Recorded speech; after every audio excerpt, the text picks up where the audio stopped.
ಗೃಹ ಬಳಕೆ cylinder ಸಾಗಿಸುತ್ತಿದ್ದಂತಹ lorry ಪಲ್ಟಿಯಾಗಿರುವಂತಹ ಘಟನೆ ನಡೆದಿದ್ದು ಅದೃಷ್ಟವಶಾತ್ ಯಾವುದೇ ಗ್ಯಾಸ್ಗಳು ಬ್ಲಾಸ್ಟ್ ಆಗಿಲ್ಲ. ಯಾವುದೇ ರೀತಿಯಾದಂತಹ ಅನಾಹುತ ಸದ್ಯಕ್ಕೆ ಸಂಭವಿಸಿಲ್ಲ. ಅದೃಷ್ಟವಶಾತ್ ಗದಗ ಜಿಲ್ಲೆ ರೋಣದ ಹೊರವಲಯದಲ್ಲಿ ಈ ಘಟನೆ ನಡೆದಿದ್ದು ಹುಬ್ಬಳ್ಳಿಯಿಂದ ಕುಷ್ಟಗಿ ಕಡೆಗೆ ಲಾರಿ ಹೊರಟಿದ್ದಂತಹ ಸಂದರ್ಭದಲ್ಲಿ ಈ ಘಟನೆ ಸಂಭವಿಸಿದೆ.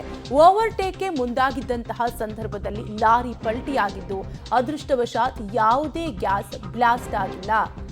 ಲಾರಿಯಲ್ಲಿ ಸಿಲಿಂಡರ್ ತುಂಬಿದ್ದ ಹಿನ್ನೆಲೆ ಕೆಲಕಾಲ ಆತಂಕ ಕೂಡ ಉಂಟಾಯಿತು. ಗಮನಿಸ್ತಾ ಇರಬಹುದು ನೀವು ಕೂಡ ಯಾವ ರೀತಿಯಾಗಿ ಸಿಲಿಂಡರ್ಗಳು ಕೆಳಕ್ಕೆ ಉರುಳಿ ಬಿದ್ದಿವೆ ಅನ್ನುವಂತಹ ದೃಶ್ಯಾವಳಿಗಳನ್ನು. ಆದರೆ ಯಾವುದೇ ರೀತಿಯಾದಂತಹ ಅನಾಹುತ ಸಂಭವಿಸಿಲ್ಲ. ಯಾವುದೇ ಗ್ಯಾಸ್ ಕೂಡ ಬ್ಲಾಸ್ಟ್ ಆಗಿಲ್ಲ. ಹುಬ್ಬಳ್ಳಿಯಿಂದ ಕುಷ್ಟಗಿ ಕಡೆಗೆ ಹೋಗ್ತಿದ್ದಂತಹ ಸಂದರ್ಭದಲ್ಲಿ ಈ ಘಟನೆ ಸಂಭವಿಸಿದೆ. ಲಾರಿ ಪಲ್ಟಿಯಾಗಿ ಗ್ಯಾಸ್ಗಳು ಕೂಡ ಅಂದರೆ ಲಾರಿಯಲ್ಲಿದ್ದಂತಹ ಗ್ಯಾಸ್ಗಳು ಕೂಡ ಕೆಳಗೆ ಯಾವ ರೀತಿಯಾಗಿ ಬಿದ್ದಿದ್ದಾವೆ ಅನ್ನೋದನ್ನ ಗಮನಿಸಬಹುದು.